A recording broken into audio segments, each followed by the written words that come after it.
ससुर से आई ननदी हो सुना राजा हमारे ससुर से आई ननदिया हो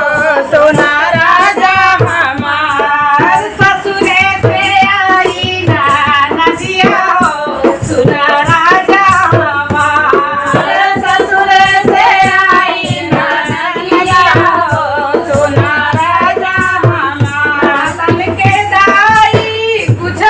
न लाई लालन के दाई कुछ न लाई लालन के दाई कुछ न लाई लालन के दाई कुछ न लाई मांगे ले लड़की कने सुनिया हो सुना राजा हमार मांगले हमरे ननिया हो सुना राजा हमार ओ ने सुनी मोरे दीदी के दियल ओ न सुनी मोरे दीदी के दियल ओ ने सुनी मोरे दीदी के दियल ओ न सुनी